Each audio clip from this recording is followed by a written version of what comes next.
So the first step is to show the pop-up when the button Join Now is clicked. So just click here to add an action, and here it is very useful, you can search for an action. So we want to show something. So show an element, and we are just going to choose our element. And here we just want to show the sign up login pop-up. Great. So that's it for this part. But now, so we are good for the two first steps, but now we need to say that when the user fills the pop-up and clicks on sign up, the user will be signed up.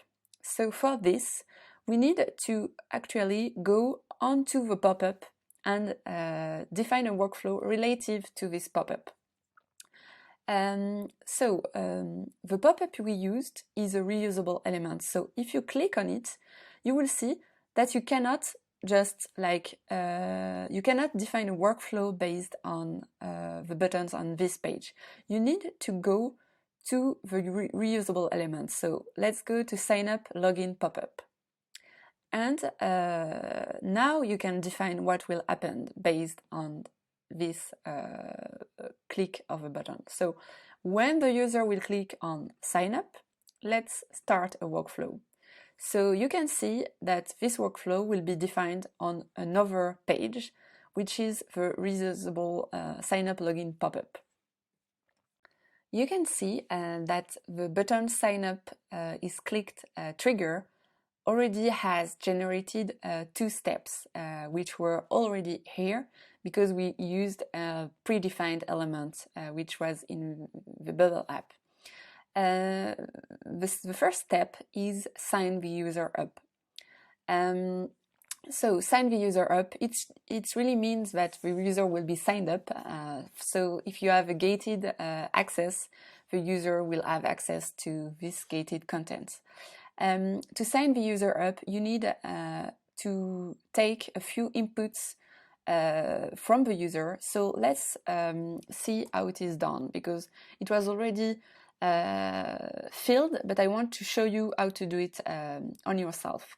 So here we want to take the email input from the user. So you just click here and you will go into input, and here you will need to choose the proper elements. So here we have input email sign up.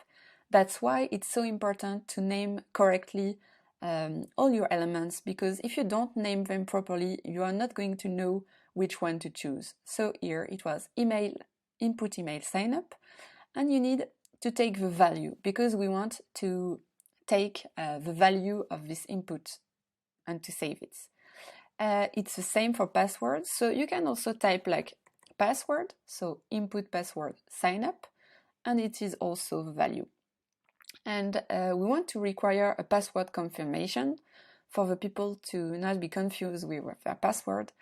And here for confirmation, it will be the password confirmation, input confirmation sign up value.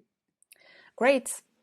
So this step will sign the user up, but you might notice that we don't have the last name and first name.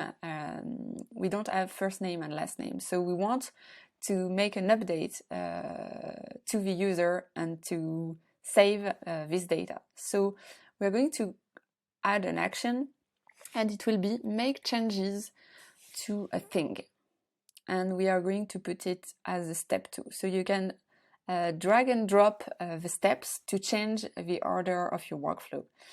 So we want to change the current user, yes, and the fields we want to change are first name and last name. So let's choose first name and let's choose last name.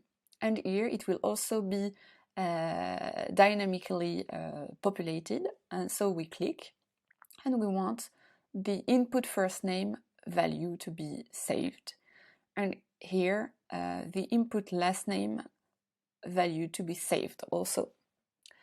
And after the third step is already created, and it is that we want to hide the sign up login pop-up.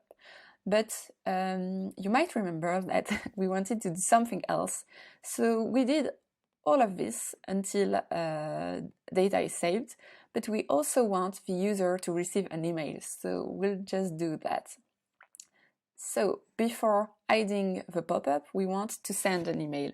So let's just type send, and we'll choose send an email, and I'll put it as a step 3. Great. So we want to save the email to, we will insert dynamic data. If you wanted to send an email to yourself, you could just input your email address, but here we want to send an email to the user, so we will insert dynamic data.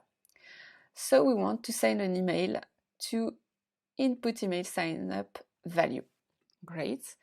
You can choose a sender name, so let's say implement school, and I want to know each time someone signed up, so I'm going to put myself as a CC.